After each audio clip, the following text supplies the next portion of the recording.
반갑습니다. 여러분 지난 한 주간 동안도 여러분 고생 많으셨습니다. 직장 다니느라 또 여러 가지 또 취업 준비하느라 또 공부하느라 여러분들 고생 많으셨습니다. 옆에 있는 친구들 한번 어깨 좀 두드려 주세요. 수고했어요. 어깨 두드려 주시기 바랍니다.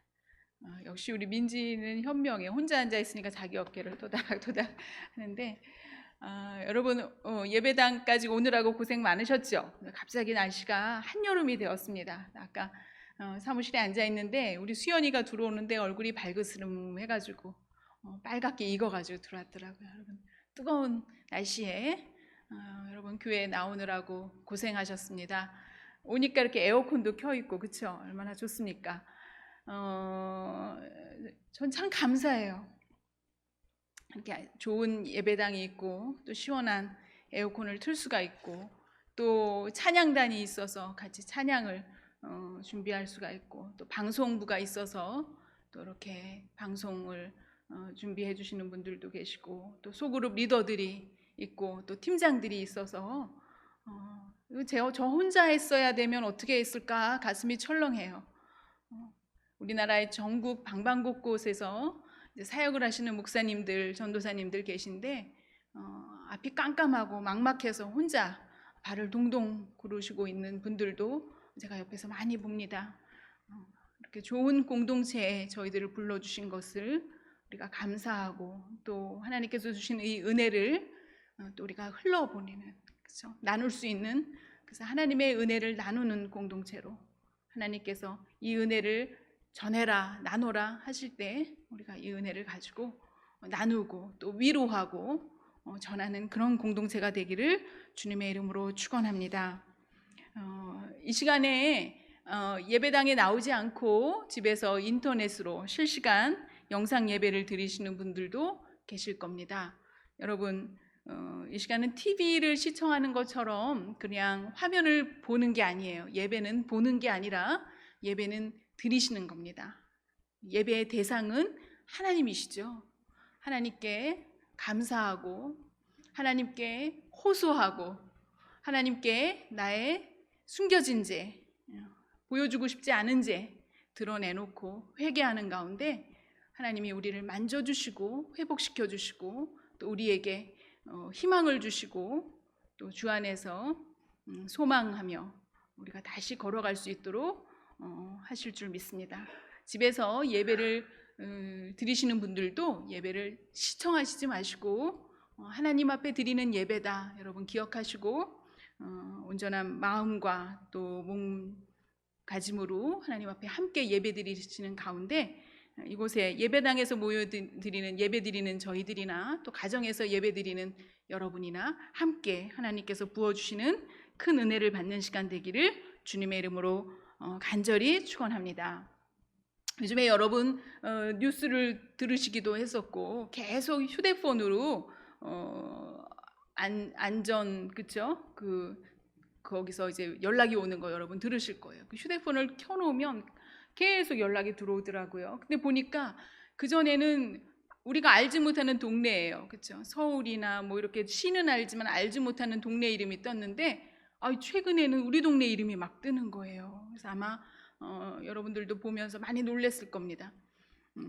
그래서 또 여러분들 가운데 조심하기 위해서 또 특별히 이제 뭐 교육을 담당하고 있는 우리 청년 가운데 성년 선생님들도 많이 계시고 그렇죠. 또 병원에서 일하시는 분들도 계시고 그래서 내 한 몸뿐만이 아니라 나로 인해서 연루된 많은 분들의 안전을 위해서도 여러분들이 오늘은 예배를 집에서 드려야 되겠다 이제 그렇게 생각하시고 아마 이 시간 집에서 예배를 드리고 계시는 분들도 계실 줄 압니다.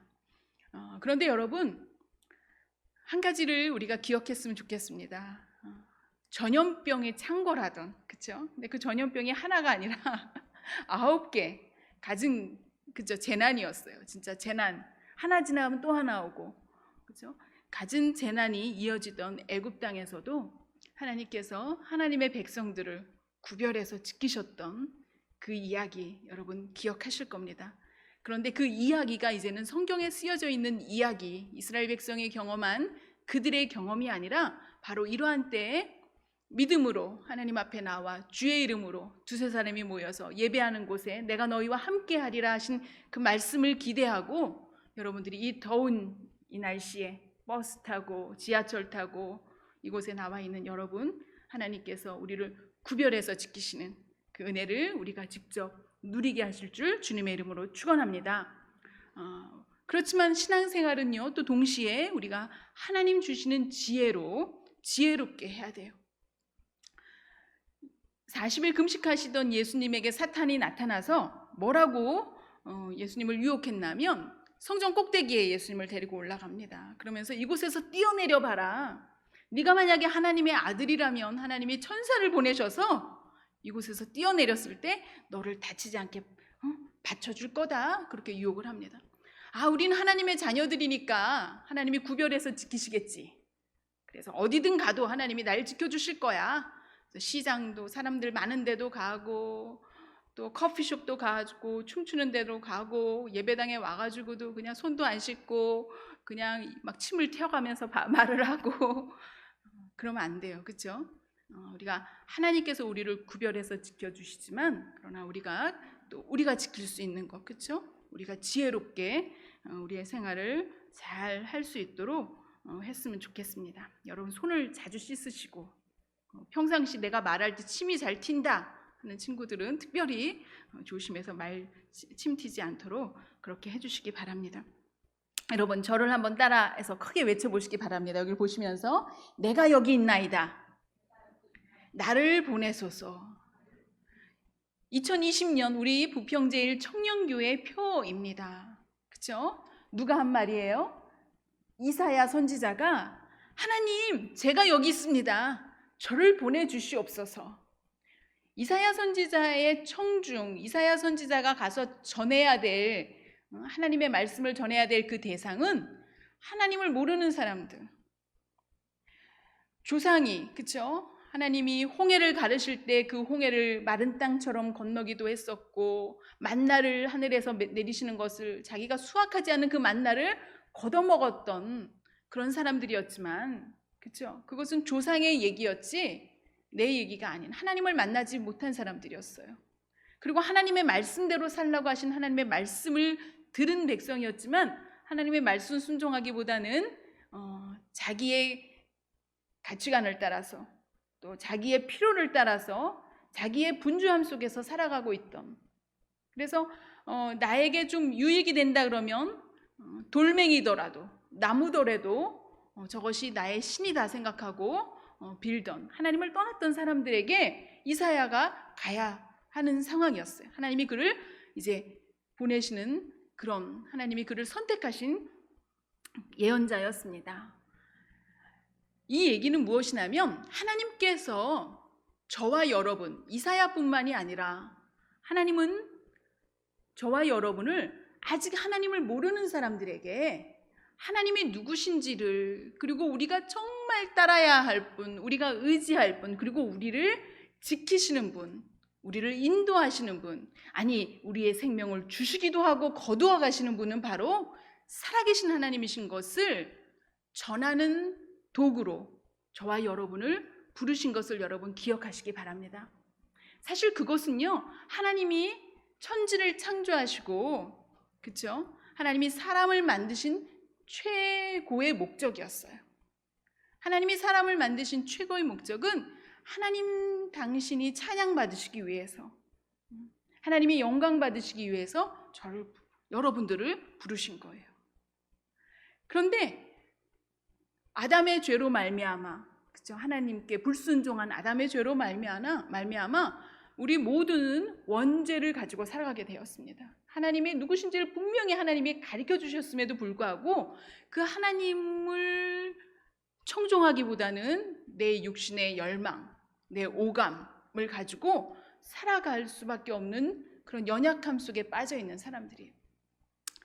예수님이 이 땅에 오신 목적은 바로 그 하나님과의 관계를 상실한 사람들, 하나님이 누군지를 관심도 잃어버린 사람들을 위해서 오셨다는 거예요.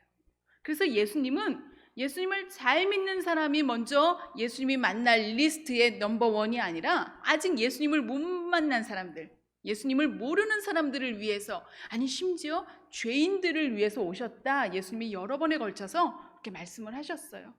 그것을 여러분, 예수님은 우리가 잘 이해할 수 있도록 잃어버린 양 한 마리를 위해서 오신 것을 비유로 들어서 말씀하셨고요. 10개의 동전이 있지만 그 중에 하나 잃어버린 그 하나 동전을 찾기 위해서 오셨다. 그렇게 말씀을 하셨습니다.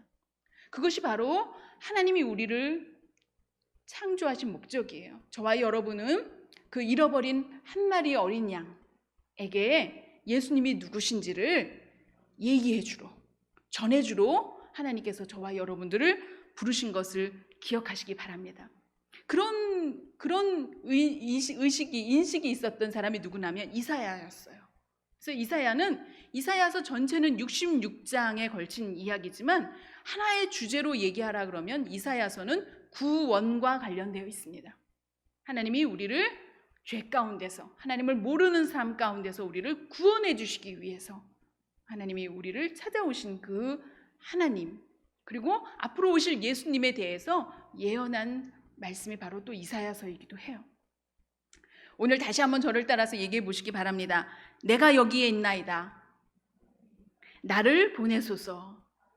자, 이 하나님이 우리를 부르신 목적하심이 이 주제다 생각하시고 오늘 저와 여러분이 읽은 본문을 가지고, 그렇다면 하나님이 나를 보내시소 하고 우리가 하나님 앞에 기도를 했는데 하나님은 우리를 어떤 방법으로 보내시는지 우리 한번 오늘 읽은 사도행전 말씀을 통해서 하나님이 나를 보내시는 방법을 한번 같이 보도록 하겠습니다.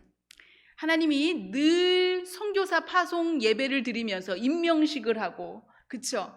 빠이빠이 하고 현수막을 걸고 축하를 하면서 축복을 하면서 하나님이 보내시는 것만은 아니더라고요.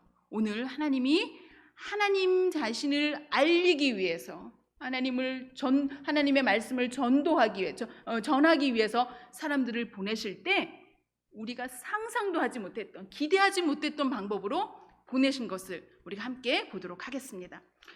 여러분, 지난주는 우리가 오순절 성령 강림 주일 예배로 드렸습니다. 그렇죠? 성령 강림이 일어났는데 오순절에 일어났어요.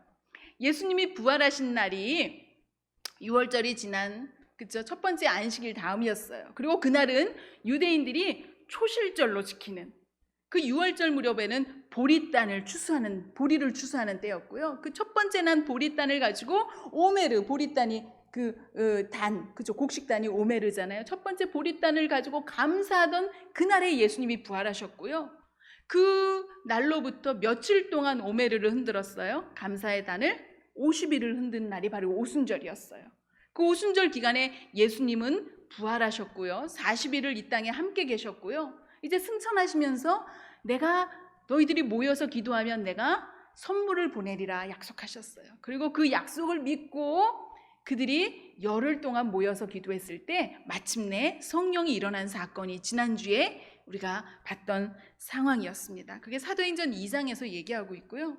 사도행전 3장에 보니까, 4장에 보니까 그로 인해서 많은 사람들이 교회 안에 들어오기 시작했어요. 첫 번째 이미 2장에서 보니까요.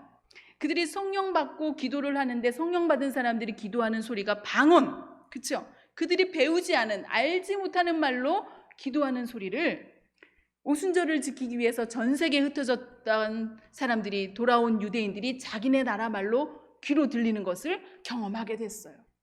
저 사람 어학원 다닌 사람 아닌데, 외국어 공부한 사람 아닌데 이게 어떤 일이지 하고 궁금해 있을 때 성령 받은 베드로가 담대히 일어나서 그 전모를, 자초지정을 설명하게 되죠. 예수님이 우리를 위해서 오셨던 사건, 죽으시는 것을 우리 눈으로 봤는데 부활하신 예수님을 만난 이야기, 그리고 그 부활하신 예수님과 40일 함께 있었던, 그리고 예수님이 오신 바로 그 목적은, 십자가에 달려 돌아가신 그 이유는 바로 우리의 죄를 위해서 오셨고 죽으셨고 부활하신 그 이야기들을 베드로가 하면서 설교를 하게 돼요.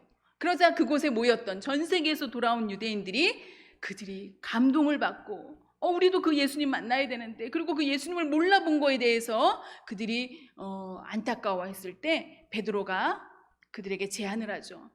우리의 죄를 하나님 앞에 회개하면 부활하신 예수님이 우리에게도, 여러분들에게도 성령을 내려주실 것입니다. 베드로의 설교를 듣고 순종해서 함께 그 자리에서 기도했던 사람들이, 그쵸? 그들에게도 성령이 내리셨어요. 수천 명이 모여있던 그곳에 그들에게도 120명 말고 그곳에 모인 사람들, 설교를 듣고 함께 하나님 앞에 기도했던 이들에게도 성령이 내리는 사건을 사도행전에서는 얘기하고 있어요. 성령 받은 사람들의 삶은 완전히 달라졌어요. Before, after. 그렇죠?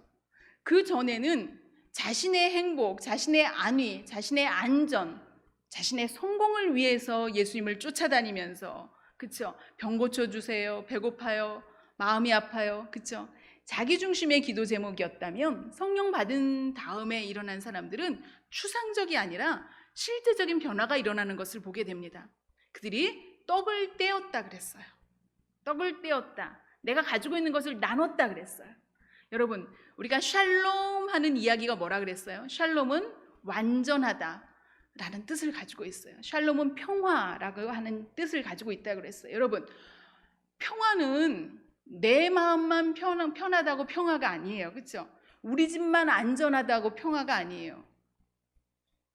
피로가 있는 사람들, 부족함 가운데 있는 사람들이 완전한 삶이 아니라면 우리는 온전한 평화를 누릴 수가 없어요.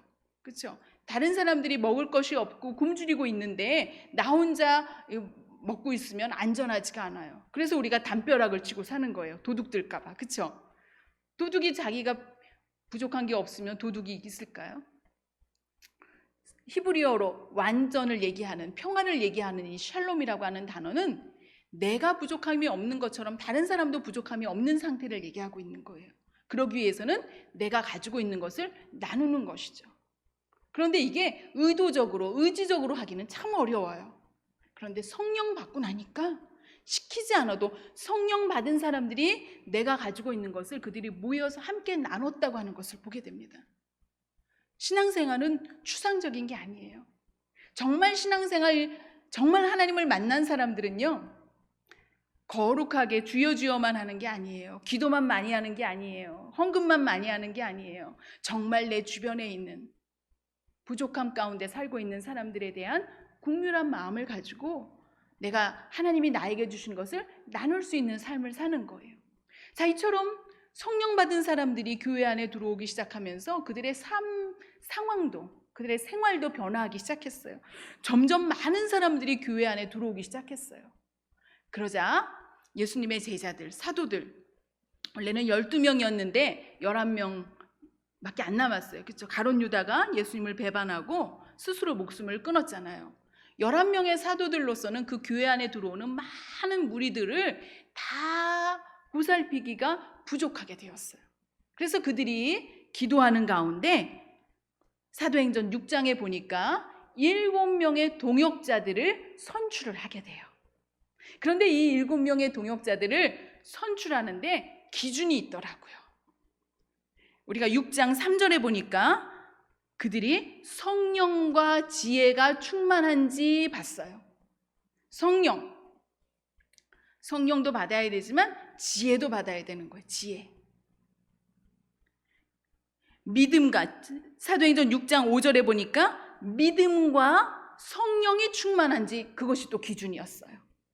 성령은 두 번 반복해서 강조를 하고 있고요. 여기는 또 뭐가 생겼어요? 믿음도 있어야 되는 거예요. 내가 성령을 받았는데도, 성령 체험을 했는데도 하나님께서 홍해를 건너라 그랬을 때 머뭇머뭇하면, 그렇죠? 안 된다는 거예요. 성령 받았으면 우리가 눈앞에는 시퍼런 바다가 있어도, 깊은 바다가 있어도 하나님이 건너라고 하신다면 믿음을 가지고 우리가 발을 내디딜 수 있는 믿음이 있어야 돼요. 언젠가 누가 저한테, 제가 참 사랑하는 사람이에요, 우리 교회. 누가 저한테 그러더라고요. 목사님, 믿음이 먼저예요, 순종이 먼저예요? 나 믿음 없어도 목사님 시키니까 그냥 하는 거예요. 그랬어요. 그런데 믿음이 없는 줄 알았는데 순종하고 나니까 하나님이 역사하시는 거를 그 친구가 체험하면서 믿음이 자라는 것을 제가 보게 되었어요. 본인은 믿음이 자랐는지 안 자랐는지 모르겠대요. 그런데 우리는 옆에서 보면서 그 친구가 믿음이 막 자라고 있는 것을 보게 돼요. 오늘 보니까 11명의 사도들이 자기와 함께 동역할, 그렇죠? 동역자들을 선출하는 방법이 기준이 있었는데 성령 충만했어야 됐고요. 그렇죠? 첫 번째 보니까 또 지혜가 있어야 됐고요. 두 번째 보니까 5절에 또 성령을 강조하고 이번엔 뭘 강조했어요? 믿음을 강조했어요. 그런데 세 번째 또 기준이 있더라고요. 6장 8절에 보니까 뿐만 아니라 하나님의 은혜도 있어야 돼요. 또 권능도 있어야 돼요. 권능은 어떤 거예요? 여러분, 성령 받은 베드로하고 요한이 어느 날 성전으로 올라가는데 가난한 거지가 신체 불구예요. 일어나서 걷지를 못하는 사람이었어요. 아마 평생 날 때부터 일어나 걷지를 못하는 사람이었을 거예요. 한 푼 줍시오. 그가 일해서 벌 수 있는 능력이 없었기 때문에 어디 가서 노동을 할 수도 없는 몸이었어요. 그러자 늘 성문 곁에 앉아가지고 오고 가는 사람들에게 동양을 해서 생계를 이어가는 사람이었어요. 그에게 한 푼 줍시오. 그가 베드로와 요한에게 구걸을 했어요. 베드로와 요한은 예수님 쫓아다니느라고 비즈니스를 하지 않았던 거예요. 그들이 가지고 있는 돈이 뭐가 있어요, 그렇죠? 그렇지만 그들은 이제 성령 받은 다음에 그들에게는 권능이 주님으로부터 내려졌어요. 그것을 그들은 믿고 있었어요. 그래서 내게 가지고 있는 것은 금과 은은 내게 없지만 주 예수의 이름으로 내가 명하노니 일어나 걸어라. 베드로가 주님의 이름으로, 예수님의 이름으로 선포하자 그 선포가 권능이 되어, 그 말씀이 하나님의 권능이 되어 그 신체 불구자가 일어나서 걸었던 것을 성경은 얘기하고 있어요.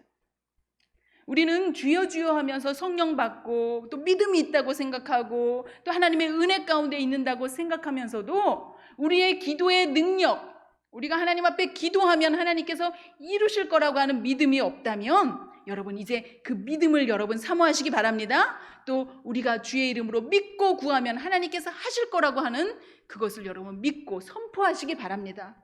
베드로처럼 믿고 선포했을 때 여러분의 기도가, 여러분의 중보 기도가 여러분의 가정을 회복시키고 우리 교회를 회복시키고 우리 나라와 민족을 회복시키시는 것을 여러분 믿고 기도의 능력자들이 되기를 주님의 이름으로 축원합니다. 그것이 바로 이 11명의 사도들이 7명의 또 다른 동역자들을 선출하는 기준이었어요.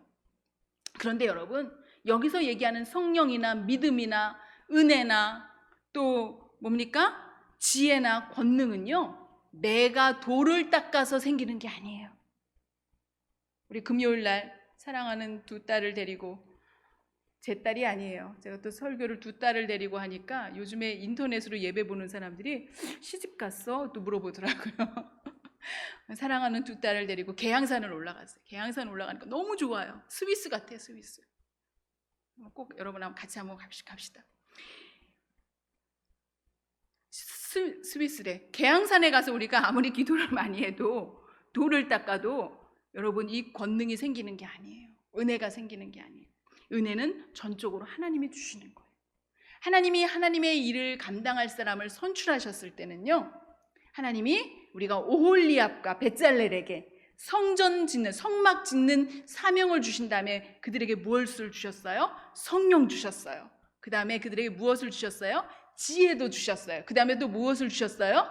은사, 여러 가지 달란트. 어떤 친구는 설계를 잘하게 하셨고, 어떤 친구는 장식을 잘하게 하셨을 거고요. 여러분 이미 출애굽기에 보니까 하나님께서 하나님의 사람, 하나님께서 사역을 맡기신 사람들에게는 하나님이 직접 성령과 지혜와 은사를 주신 것을 우리가 알고 있었어요. 그런데 오늘 보니까 바로 여기에서도 이 7명의 동역자들을 하나님이 세우실 때도 그런 은사들을 약속하신 것을 여러분 보시기 바랍니다. 올 한 해 우리 청년교회에 팀장으로, 소그룹 리더로, 헬퍼로 여러분들을 세우셨습니까? 하나님께서 이 놀라운 은혜를 이미 예비하신 것을 여러분 믿으시고 하나님 앞에 간구하시기 바랍니다. 하나님께서 여러분들을 그 놀라운 은혜로 채워주실 거예요. 자, 이렇게 7명, 11명의 사도 말고 7명으로 추가로 선출된 동역자들 가운데 누가 있었냐면 오늘 우리가 함께 만나게 될 스테반이 있어. 스테반. 한국어 성경으로는 스테반이라고 음역되어 있는 스테반. 여러분, 이 스데반이라고 하는 이름을 한번 잘 들어보시기 바랍니다. 스데반. 자, 이런 이름들과 한번 비교해 보시기 바랍니다. 야곱, 아브라함, 모세, 그쵸? 또 요한, 그리고 스데반. 좀 차이가 있나요? 그냥 똑같이 들려요? 자, 그러면 제가 이렇게 한번 얘기해 보겠습니다. 민지, 다인이, 동현이, 또 예진이, 다나카. 자, 이 이름들 중에 차이가 있는 이름 누구예요? 다나카. 자, 요번에 그러면 또 제가 하겠습니다. 하늘이, 수연이, 성훈이, 우리 주희, 소은이, 시진핑. 다 한 그룹인데 한 사람만 다른 사람 누구예요? 시진핑. 브라보. 여러분들이 중국어를 다 몰라도, 그쵸? 어떤 이름은 한국 이름이고 어떤 이름은 중국 이름인지 알아들었잖아요. 여러분들 가운데 일본어를 능숙하게 못해도, 그쵸? 다나카가 한국 이름 아닌 건 알았잖아요. 안타깝게도 조금 아까 불렀던 아브라함, 야곱, 요한 다음에 그 다음에 스데반은 여러분들이 히브리어도 모르고 헬라어도 모르니까 그냥 그게 똑같은가 보다 들렸는데, 적어도 우리 이웃 나라 말들은 알아듣잖아. 그쵸? 마찬가지예요. 히브리어를 조금 할 줄 아는 사람들은, 헬라어를 조금 할 줄 아는 사람들은 이 스데반이라고 하는 이름은 히브리어 이름이 아닌 것을 대번 알아들어요. 다나카나 시진핑가처럼 알아들었어요. 그러면 이 스데반은 누구였을까요? 스데반은 유대인인 것은 분명했어요. 자, 두 가지 가능성이 있어요. 스데반은 이스라엘 땅에서 태어난 사람일 수도 있어요. 이미 예수님 당시에 이스라엘은 그 전에 헬라로부터 오랜 시간 지배를 받았고, 또 로마가 이제 기원전 64년부터 와서 헬라를 대신해서 또 이스라엘을 강점하고 있었지만, 그들의 공통 언어인 헬라어를 사용을 하고 있었어요. 히브리어처럼, 아람어처럼. 그래서 이스라엘의 바이링구얼 중에 하나였어요. 그래서 이스라엘 땅에서 나서 자랐지만, 우리나라 지금 이미 우리 외국어 이름 가지고 있는 것처럼 우리 요한이도 있잖아요. 그렇죠? 유대인이었지만 헬라식 이름을 가지고 있는 사람들도 있었어요. 그래서 아마 스데반도 그럴 가능성이 있어요. 이스라엘 땅에서 태어난 사람이었을 수도 있어요. 또 하나 가능성은 무엇이냐면, 이 스데반은 외국에서 온 사람이었을지도 몰라요. 외국에서 왔는데 아마도 오순절에, 그쵸? 오순절을 지키기 위해서 디아스포라 유대인들이 예루살렘에 모였을 때 그도 왔던 사람일 수도 있어요. 그런데 그가 120명이 모여서 기도하고 성령 받고 방언으로 예수님이 오셨던 사건, 부활하신 이야기들을 선포하는 그 소리를 듣고, 그리고 베드로와 함께 기도하며 회개했을 때 그도 그 무리 가운데, 성령 받은 무리 가운데 한 명이었을 수도 있어요. 이 두 가지 가능성이 있어요. 중요한 것은 스데반은 이스라엘에서 태어난 자든 아니면 디아스포라 유대인이든, 중요한 것은 무엇이냐면 이 스데반도 아까 7명의 사도들을 선출하는 기준을 합격한 사람이에요. 그렇죠? 적어도 이 사람은 성령 받은 자였다는 거예요. 지혜를 받은 자, 권능을 받은 자, 하나님의 은혜를 받은 자였다는 거예요. 그 스데반이 성령 받고 나니까 그 뜨거운 가슴을 자기는 멈출 수가 없었어요.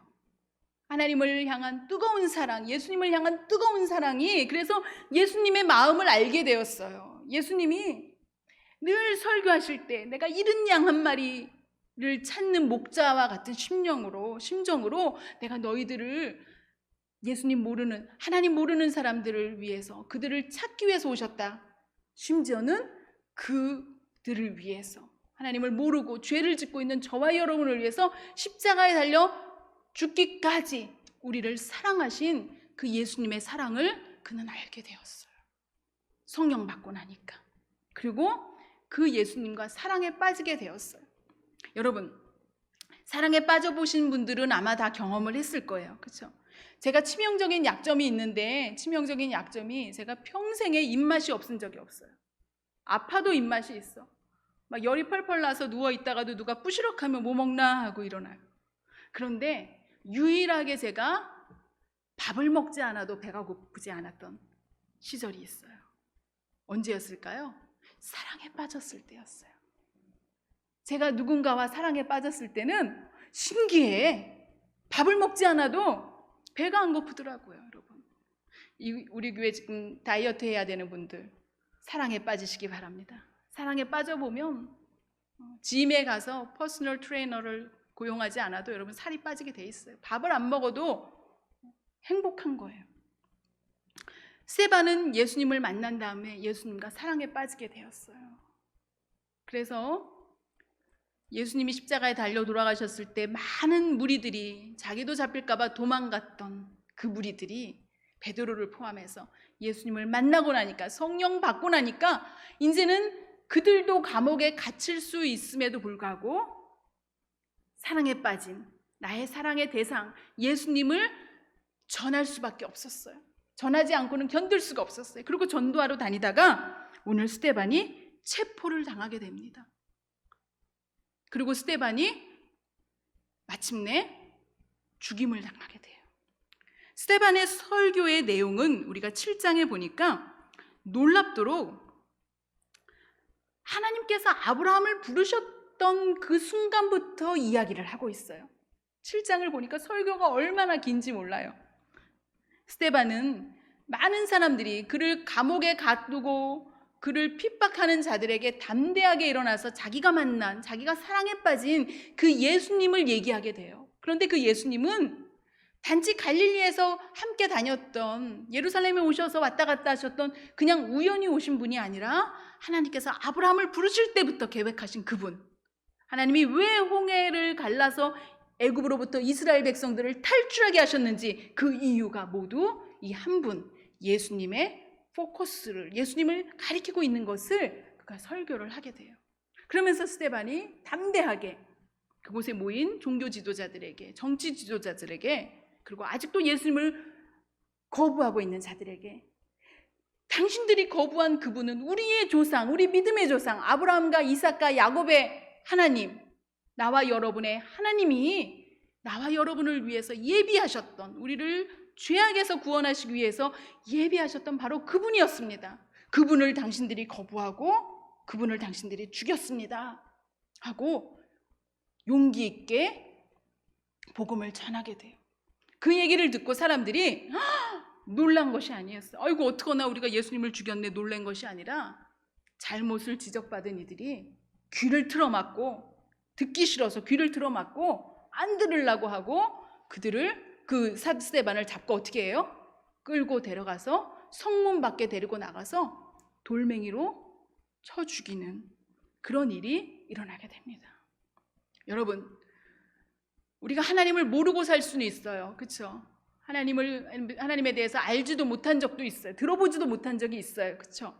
그런데 하나님께서 우리에게 찬스를 주셔서 복음을 들을 수 있는 기회를 주셨을 때 여러분, 그 복음을 거부하지 마시기 바랍니다. 아직은 이해가 안 돼도, 아직은 믿어지지 않아도 입으로나 생각으로나 마음으로나 거부하지 말고 그 말씀 붙들고 하나님 앞에 물어보시기 바랍니다. 하나님, 이 말씀이 무엇인가요? 하나님 누구신가요? 예수님 누구신가요? 여러분들이 엎드려서 기도할 때 오순절에 설교를 듣고 모였던 이들이 베드로의 설교를 듣고 회개하고 기도했을 때 성령 받았던 것처럼 우리도 예수님이 우리를 찾아와 주시고 우리를 만나 주시고 우리를 성령 부어 주실 줄 여러분 믿고 기도하시기 바랍니다. 그런데 스데반의 설교를 들었던 사람들은 그렇지 못했던 것 같아요. 그냥 듣기 싫어서 자기의 귀를 틀어막고, 얼마나 듣기 싫으면, 그렇죠? 어느 날 드라마에 보니까 어떤 엄마가 잔소리를 하니까 아이가 안 들으려고 그러고 있더라고요. 내 자식이 아닌데도 한 대 꼴밤을 주고 싶더라고요. 저와 여러분의 모습은 그렇지 않을까요? 하나님 앞에서. 그렇죠? 때로는 하나님이 우리가 말씀을 읽을 때, 설교를 들을 때, 기도를 할 때 우리 마음 가운데 우리에게 주신 말씀이 있어요. 그렇죠? 근데도 우리는 안 들으려고 할 때가 있지 않았나, 그런 생각을 해보게 됩니다. 여하간에 스데반이 글쎄 그래서 어떻게 죽었어요? 돌 맞아 죽은 거예요. 여러분, 큰 위기가 찾아왔어요. 교회 안에. 사람들은 성령 받은 다음에 뜨거운 체험을 하면서 또 예수님의 이름으로 권능을 일으키면서 앉은 사람을 평생 일어나 걷지 못하던 사람들이 일어나는 것을 보면서 다시금 뜨거워졌을 거예요. 와, 하나님이 우리를 정말 저 성전 꼭대기에서 뛰어내려도 우리를 받아주시지 않을까, 그런 확신이 생기기 시작했을지도 몰라요. 그렇죠? 그런데 놀랍게도 하나님이 스데반이 돌 맞아 죽을 때 그가 그냥 맞아 죽게 하셨어요. 얼마나 큰 비극입니까? 그렇죠? 성령 받았지만, 방언을 했지만, 아픈 사람을 주님의 이름으로 고쳤지만, 주님의 말씀을, 복음을 목숨 걸고 전하던 스데반이 순교당하는 걸 보면서 많은 사람들이 절망했을 거예요. 많은 사람이 실망했을 거예요. 이거 뭐야? 예수님 믿으면 복 받아야 되는 거 아니야? 예수님 믿으면 예수님이 슈퍼맨처럼 우리를 어려움 가운데서 지켜주셔야 되는 거 아니야? 많은 사람들이 또 예수님이 십자가에 달려 돌아가셨을 때처럼 많이 실망하고 도망갔을지도 몰라요. 그런데 여러분, 스데반이 순교한 다음에 놀라운 일들이 일어납니다. 스데반이 순교한 다음에 교회 안에는, 예수님을 믿는 사람들에게는 정말로 큰 핍박이 찾아왔어요. 스데반을 한번 돌로 때려 죽인 다음에 이 사람들은 용기가 생겼던 것 같아요. 그래서 이제는 누구든지 예수님 믿으면 그냥 잡아다가 감옥에 갇히거나, 예수님을 증거하는 사람들은 다 스데반처럼 죽이려고 하는 험악한 분위기가 다시 예루살렘 안에 일어나기 시작했어요. 그래서 많은 사람들이 흩어지기 시작합니다. 우리 동현이 혹시 준비되었으면 사도행전 8장 4절을 한번 보여주시면 감사하겠습니다. 사도행전 8장 4절입니다.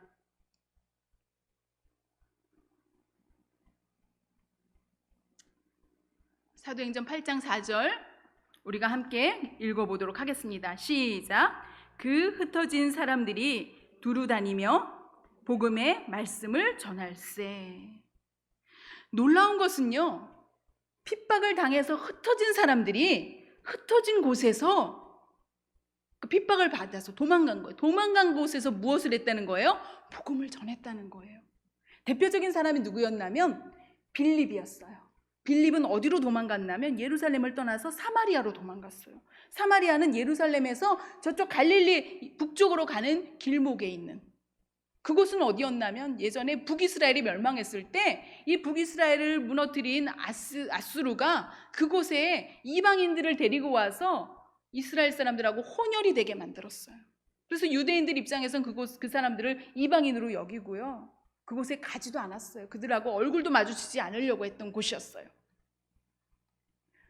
신앙을 지키고자 핍박을 당했던 빌립이 사마리아로 가게 됐어요. 그리고 그곳에서 복음을 전하게 돼요. 그곳에서 귀신 들린 사람을 고치기도 하고요.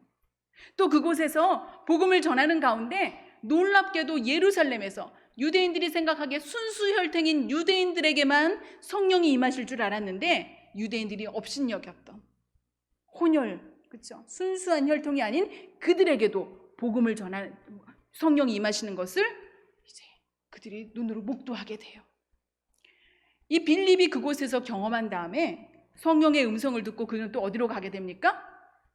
성령님께서 예루살렘에서 저 가사, 오늘날 가자 지구 있잖아요. 가자로 내려가라, 그렇게 음성을 듣게 돼요. 그래서 예루살렘을 떠나서 가자로 내려가다가 누구를 만나냐면 이디오피아에서 온 한 신하를 만나게 돼요. 이디오피아 여왕의 신하를. 이 사람은요, 이미 기원전 3세기에 전 세계에 흩어진 유대인들을 위해서 히브리어 성경이 헬라어 성경으로 번역이 돼 있었거든요. 그 성경 우리는 70인역 혹은 셉투아진트라고 부르는데요. 하나님은 놀라우신 분이에요. 원래 유대인들, 흩어진 유대인들을 위해서 번역한 그 성경이 이제는 헬라 제국, 그렇죠? 헬라 제국 안에 있는 모든 속국들 가운데 헬라어를 쓸 줄 아는 사람. 왜요? 그 헬라어는 헬라 제국의 공용어였거든요. 링구아 프랑카, 국제 공용어였거든요. 그래서 헬라 제국에 있는 사람들은 다 헬라어를 썼어야 됐어요. 이 헬라어를 읽을 줄 아는 사람들은 유대인들을 위해서 번역한 헬라어 성경을 읽게 되었어요.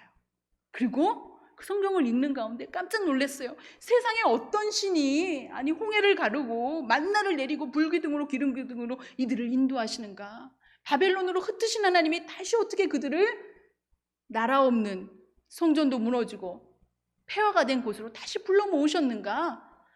많은 사람들이 성경을 읽으면서 하나님을 경외하는 사람들이 생겨나기 시작했어요.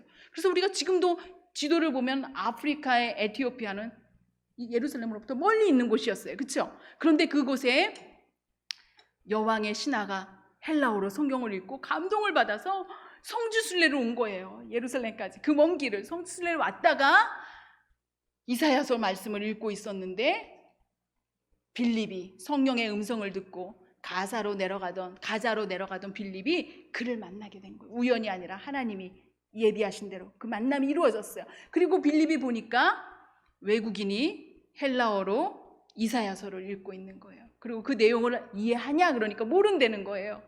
그런데 내용을 보니까 그 내용이 뭐예요? 아까 얘기한 이사야서의 주제, 구원과 관련된 복음이었어요. 특별히 구원을 위해서, 우리를 죄 가운데서 구원하시기 위해서 예수님이 오실 것을 예언한 부분이었어요.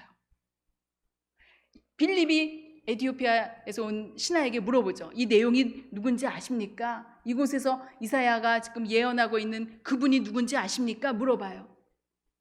아니, 에티오피아에서 온 신하가 먼저 물어봤던 것 같아요. 이게 누구예요? 물어봤던 것 같아요. 그러니까 빌립이 자기가 만난 예수님을 증거하게 돼요.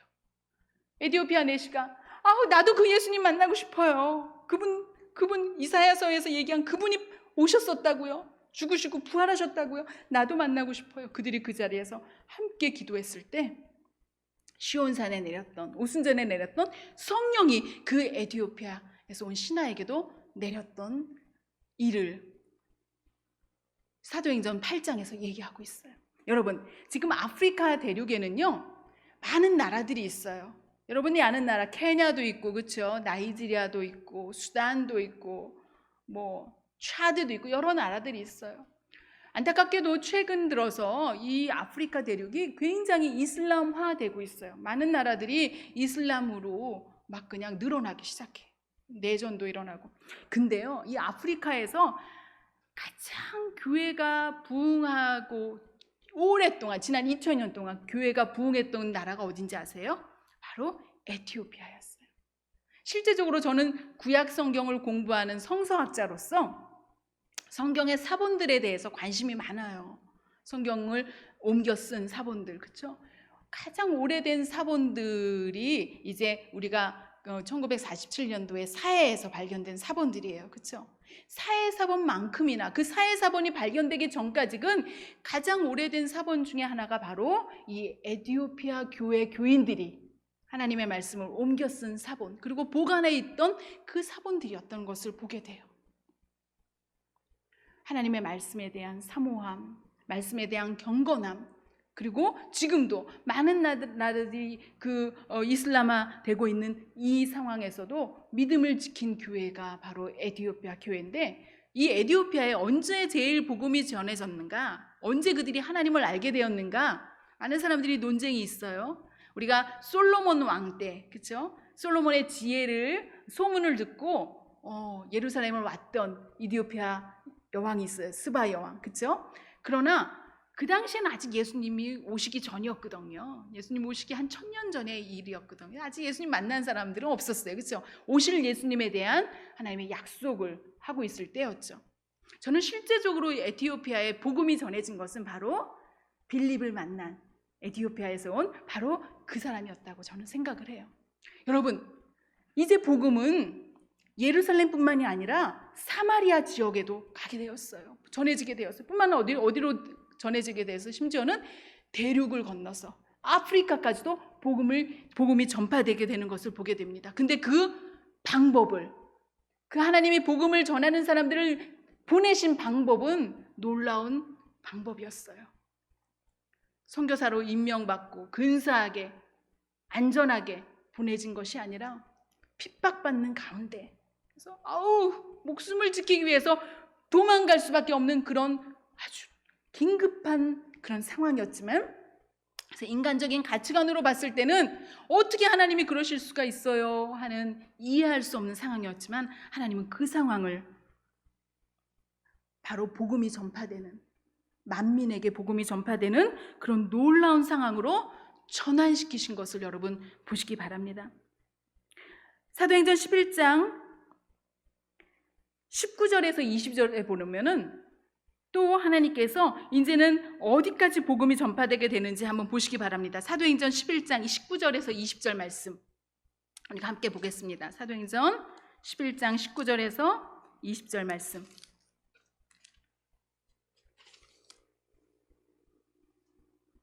11장 19절 20절 우리 같이 읽겠습니다. 시작. 그때 스데반의 일로 일어난 환란으로 말미암아 흩어진 자들이 베니게와 구브로와 안디옥까지 이르러 유대인에게만 말씀을 전하는데, 자 20절 읽겠습니다. 시작. 그 중에 구브로와 구레네 몇 사람이 안디옥에 이르러 헬레아인에게도 말하여 주 예수를 전파하니. 혹시 우리 방송실 이 구브로가 어디 있는지, 그렇죠? 또 베니게가 어디 있는지 한번 여러분 지도를 보시기 바랍니다. 예루살렘으로부터 이 구브로와 베니게와 안디옥이 어디에 떨어져 있는지 보시기 바랍니다. 외국이에요, 그렇죠? 이스라엘 땅 밖에까지 복음이 전파되는 지금 그 과정을 성경은 얘기하고 있는데, 그 복음이 전파되도록 그곳에서 복음을 전파한 사람들이 누구였어요?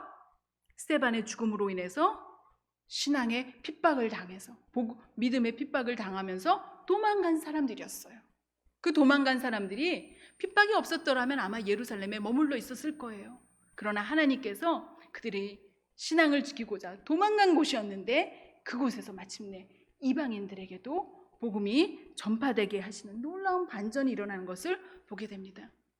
자, 안디옥 교회와 구브로 교회와 또 베니게 교회는요, 이곳을 통해서 이제 로마에도 유럽으로 복음이 전파되기 시작합니다. 그리고 그 유럽에서 또 대서양을 건너서 아메리카로 복음이 전파되고요, 아메리카에서 태평양을 건너서 150년 전에 한국에도 복음이 전파되는 것을 우리가 보게 됩니다.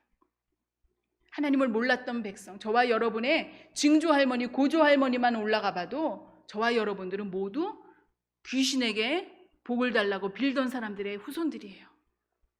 우리가 복음을 듣기 전까지는 예수님을 모르고 살았을 그런 사람들이에요. 그러나 150년 전에 복음이 이 땅에 전해지게 되면서 우리가 마침내 나를 살리시기도 하고 죽이시기도 하고 나를 죄에서 구원하시는 분은 바로 살아계신 하나님, 그 하나님께서 보내신 예수 그리스도이신 것을 우리가 믿고 고백하고 그 은혜를 누리게 되었는데, 그 시작은 바로 거슬러 올라가니까 안디옥 교회까지 거슬러 올라갔고, 그 안디옥 교회, 그래서 복음을 제일 먼저 전했던 사람들을 보니까, 나를 보내소서 하고 그곳에 갔던 사람들을 보니까 바로 신앙의 핍박을 받아서 길을 떠난 사람들로 인해 하나님께서 역사하신 것을 보게 됩니다.